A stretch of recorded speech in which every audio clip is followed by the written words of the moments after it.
Ахзаб сүресі. Рахман, әрі аса рахымды Алланың атымен бастаймын. Уа ардақты пайғамбар! Алладан лайықты түрде қорық әрі кәпірлер мен мұнафықтардың тілін алма. Шүбәсіз Алла, әлим, бәрін білуші, хаким. Әр үкімі мен ісінде көптеген хикметтері болатын асқан даналық иесі. Сен Раббыңнан өзіңе уахи етілгенді ғана басшылыққа ал. Шүбәсіз Алла, не істеп не қойып жүргендеріңнен толық хабардар. Бір Аллаға тәуекел ет. Алла қамқоршы ретінде саған әбден жеткілікті.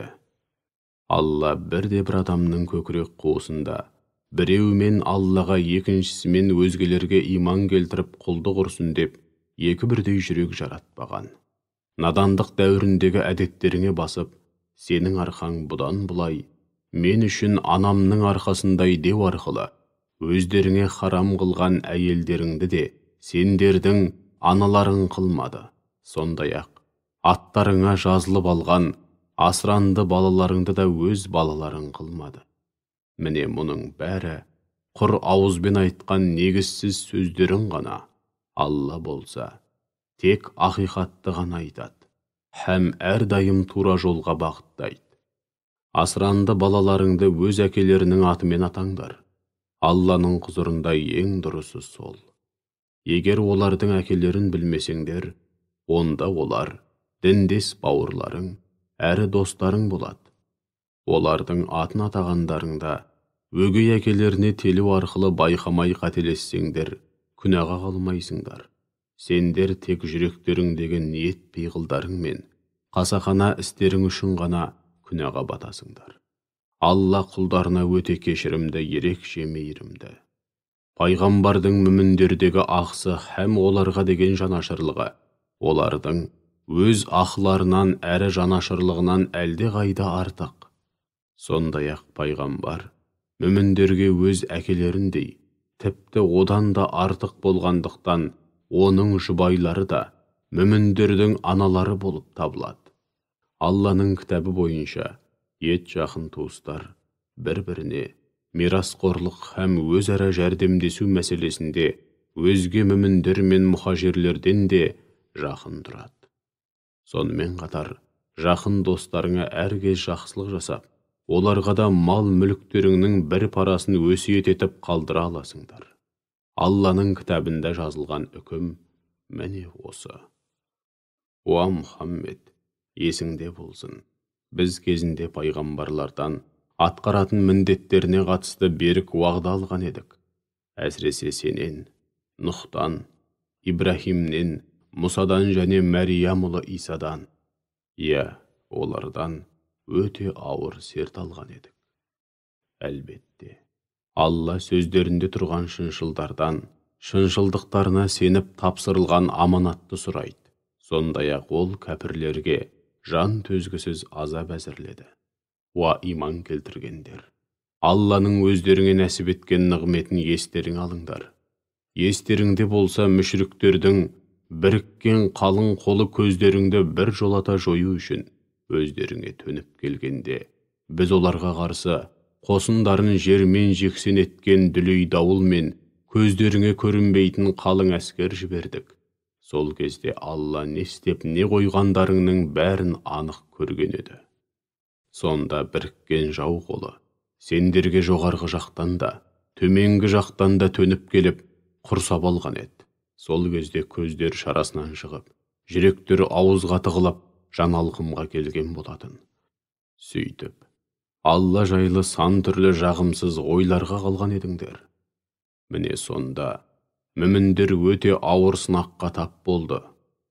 Кімнің шынайы мүмін, кімнің екі жүзді мұнафық екені анықталды және бейне бір алапат зілзалаға тап болғандай жан дүниелері қатты шайқалып, қатты толқулы болды.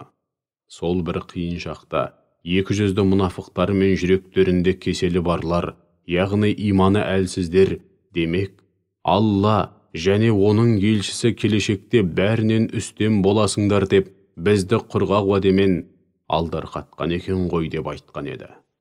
Сондай-ақ олардың арасындағы Соғыстан зәре-құты қашқан бір топ: «Уа Ясриб халқы!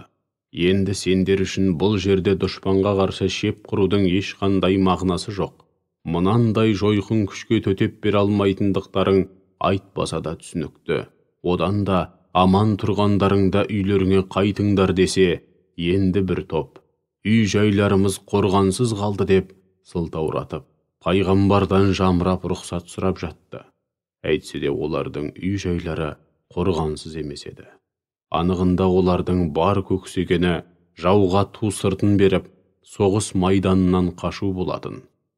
Демек, оларға шаһардың тұс-тұсынан шынымен толассыз шабуыл жасалса, әрі олардан ислам дінінен безіп, мұсылмандар арасына лаң салу талап етілсе, көп ойланып жатпастан, ондай сұмдық іске де барар еді.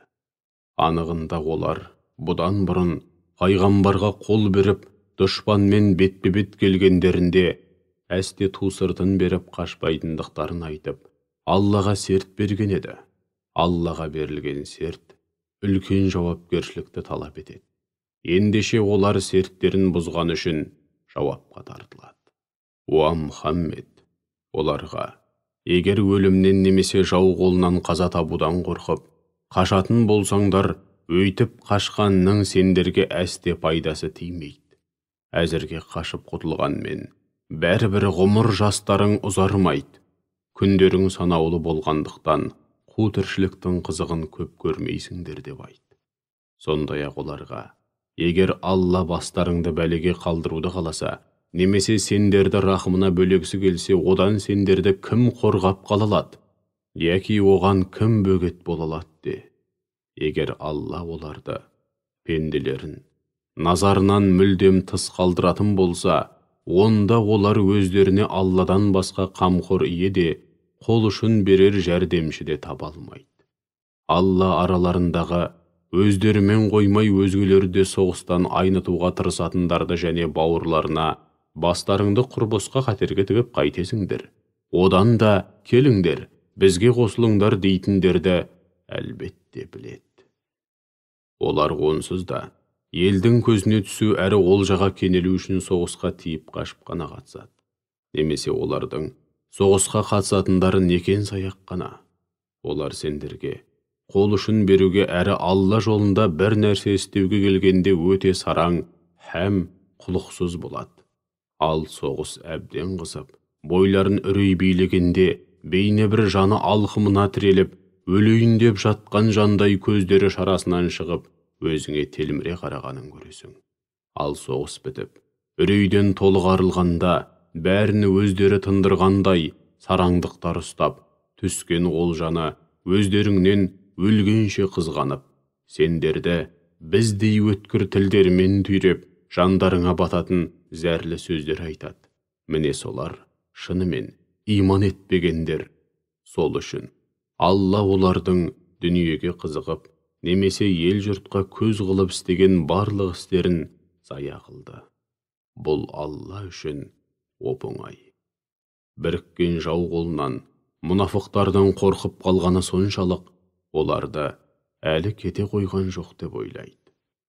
Егер мүшриктердің біріккен қолы қайта келіп, құрсау салары болса, онда олар әншейінде бармайтын шөл даладағы бәдәуилерді паналап, хабар қошарларыңды алыстан сұрастырып біліп, жайбарақат отыра беруді көксереді.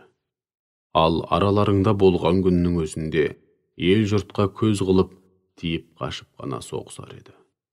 Шүбәсіз, Алла елшісінде сендер үшін әрі Аллаға және ақирет күніне бар үміт артқан, Алланы және ақирет күнін жан тәнімен қалайтын, һәм Алланы көп еске алып, оған көп құлшылық ететіндер үшін қай жағынан алсақ та теңдессіз үлгі өнеге бар.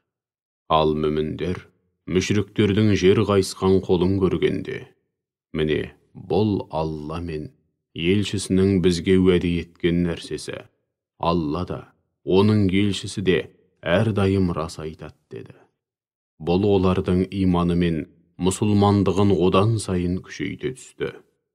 Мүміндердің арасында Аллаға берген сертінде тұрған нағыз ерлер бар.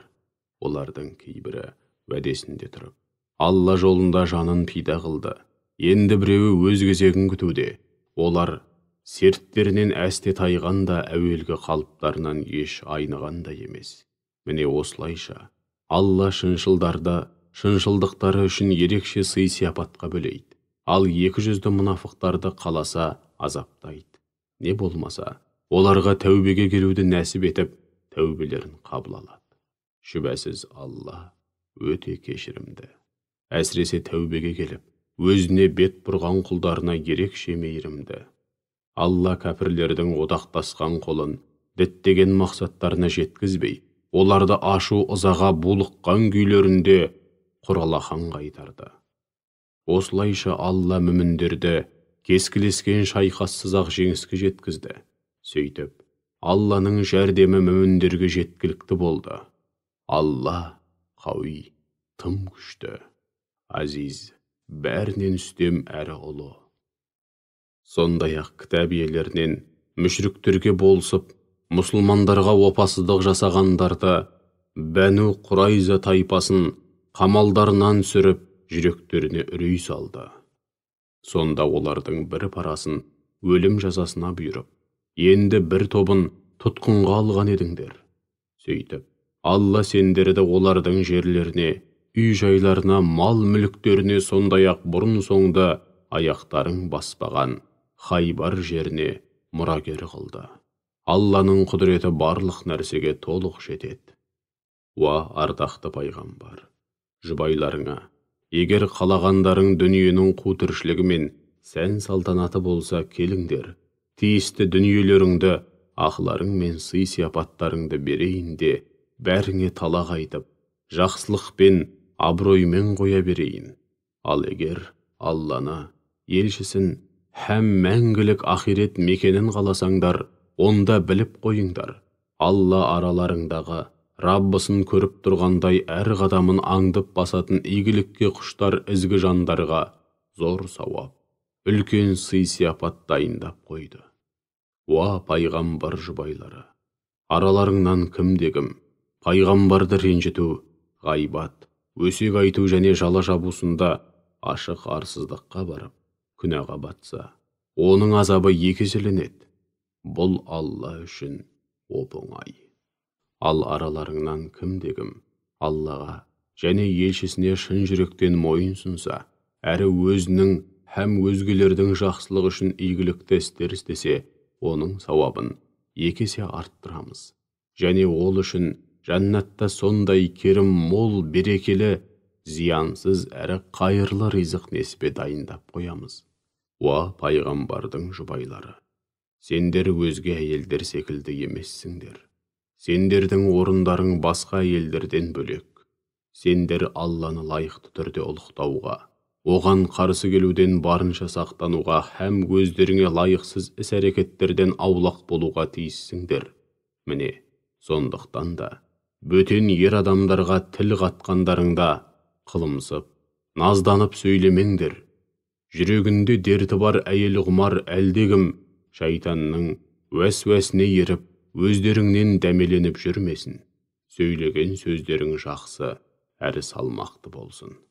Сыртта маңызды шаруаларың болмаса, байсалдылық сақтап, үйлеріңде отырыңдар. Ал сыртқа шығу қажет болған жағдайда, исламнан бұрынғы надандық дәуіріндегідей сәнденіп, сымбат көріктеріңді ел жұртқа паш етіп шықпаңдар. Намазды кемеліне келтіріп, уақытылы әрі үзбей оқыңдар. Зекеттеріңді толық беріңдер. Қысқасы, Аллаға және елшісіне не бұйырса да, не нәрседен тыйса да, қалтқысыз мойын сұныңдар. Уа пайғамбар отбасы, Алла сендерді настық атаулыдан толық арылтып, әбден тазартып, пәк етуді қалайды. Үйлеріңде оқылып жатқан Алланың аяттарын және пайғамбары хикметін, сүннеттерін жадыларыңда жақсылап түйіп алыңдар. Шүбәсіз Алла латиф, шексіз ілімімен жүрек түкпірінде жатқан ең құпия сырлардың бәрін білуші, хабир, бәрінен толық хабардар болушы. Аллаға мойынсұнған мұсылман ерлер мен мұсылман әйелдер шын жүректен иман келтірген мүмін ерлер мен мүмін әйелдер, хақ діннің барлық үкімдеріне қалтқысыз бағынған ерлер мен қалтқысыз бағынған әйелдер, сөздері мен іс-әрекеттері түзу, әрі шынайы болған шыншыл ерлер мен шынайы да шыншыл әйелдер, сабырлы да табанды ерлер мен сабырлы да табанды әйелдер, Алланың алдында өте ізетті, әрі кішіпейіл болған ерлер мен сондай инабатшыл, әрі кішіпейіл болған әйелдер, Алла жолында мұқтаждарға зекет садақа беретін ерлер мен зекет садақа беретін әйелдер, ораза ұстайтын ерлер мен ораза ұстайтын әйелдер, арын сақтап, абиырларын күнәдан тыйған ерлер мен арын сақтап, абиырларын күнәдан тыйған әйелдер, сондай-ақ Алланы көп еске алатын ерлер мен Алланы көп еске алатын әйелдер бар ғой.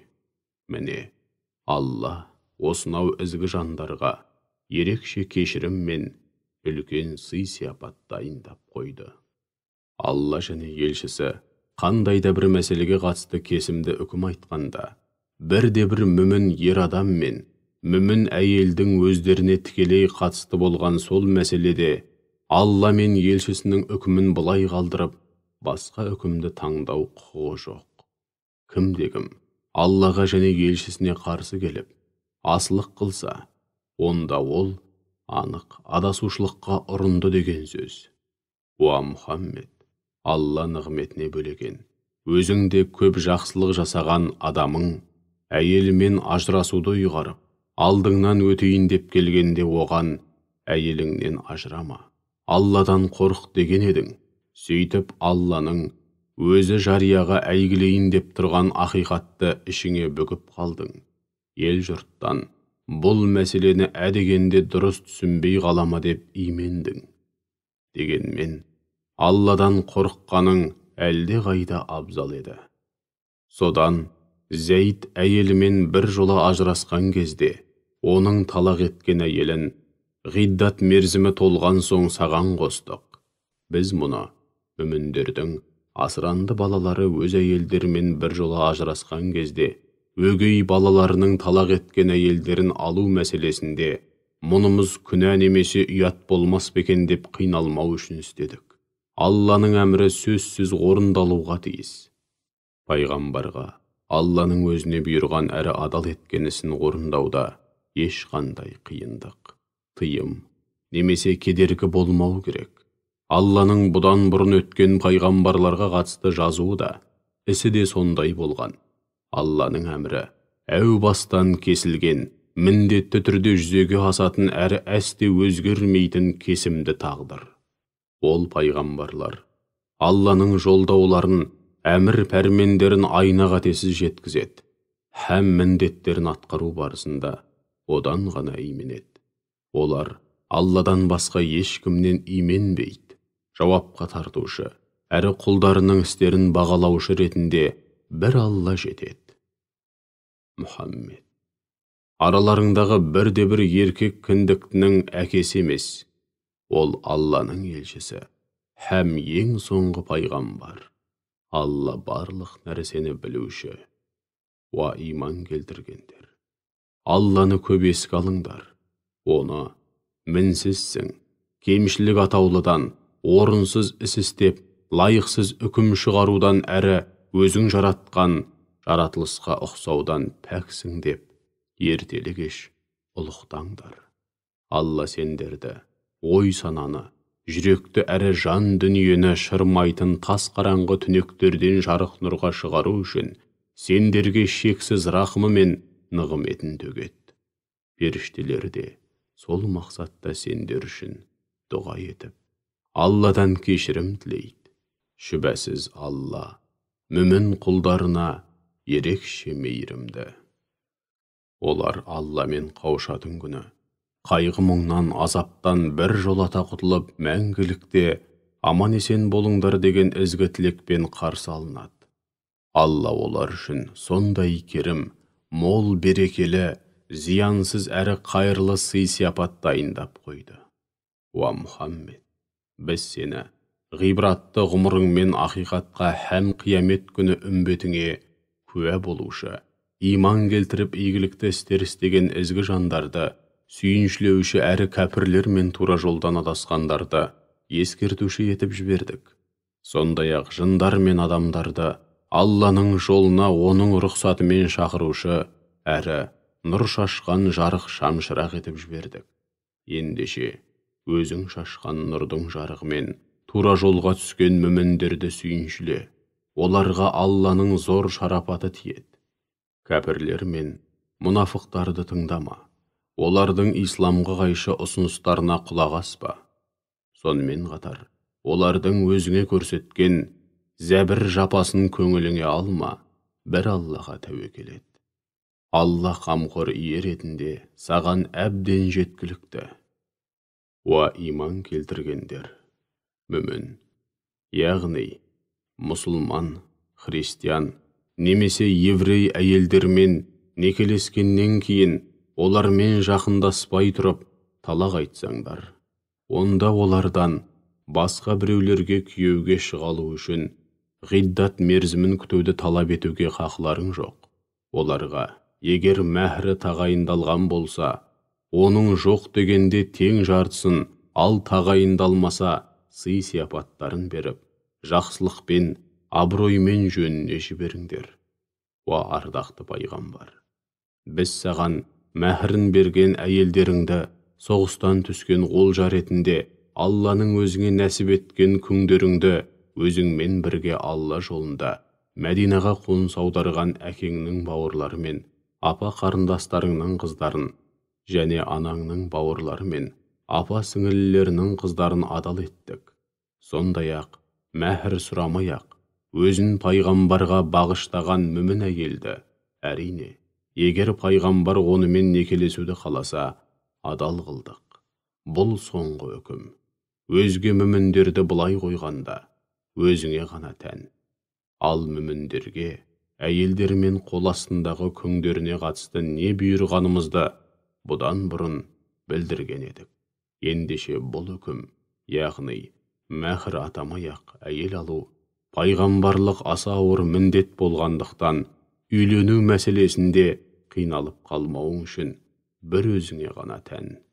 Шүбәсіз Алла өте кешірімді, ерекше мейірімді.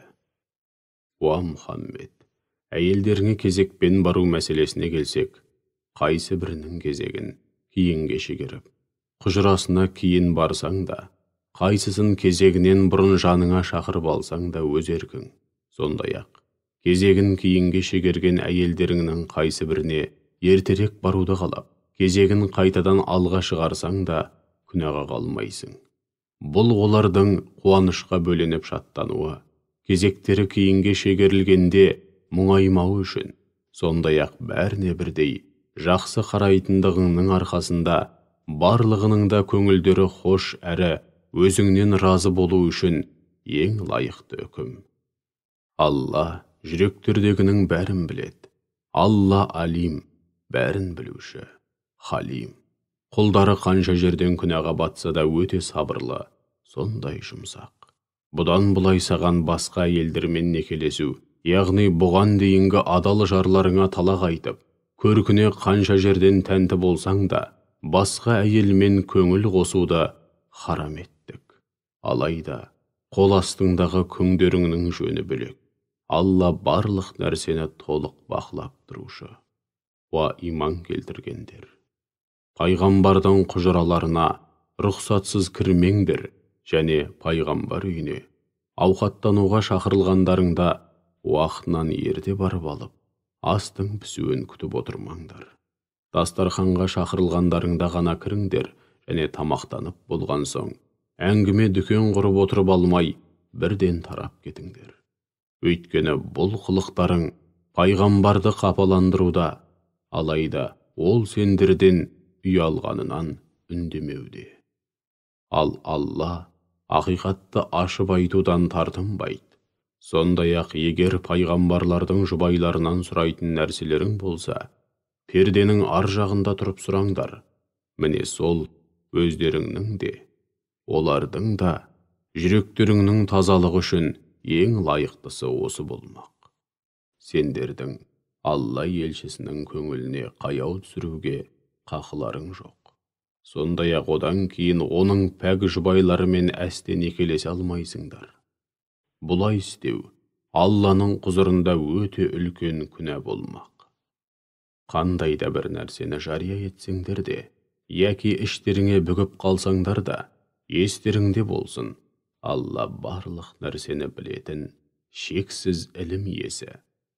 Егер пайғамбар жұбайлары, әкелерімен, соның ішінде аталары, әрі әкелерімен аналарының аға інілерімен, өз ұлдарымен, һәм немерелерімен, аға інілерімен, аға інілерінің ұлдарымен, апа сіңілілерінің ұлдарымен, өзге мұсылман әйелдер, және кітап иелерінің ішіндегі өздерімен жақсы араласатын көркем мінезді әйелдермен, сондай-ақ қол астыларындағы күңдерімен пердесіз ақ сөйлесетін болса, күнәға қалмайды.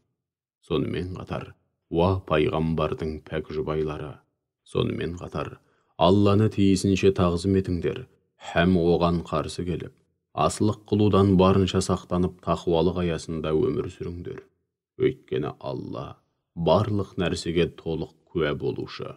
Расында Алла ең сүйікті құлы, пайғамбарлардың ең ардақтысы Мұхаммед пайғамбарға үнемі шексіз нығметімен рахымын төгіп, күннен күнге мерейін өсіруде.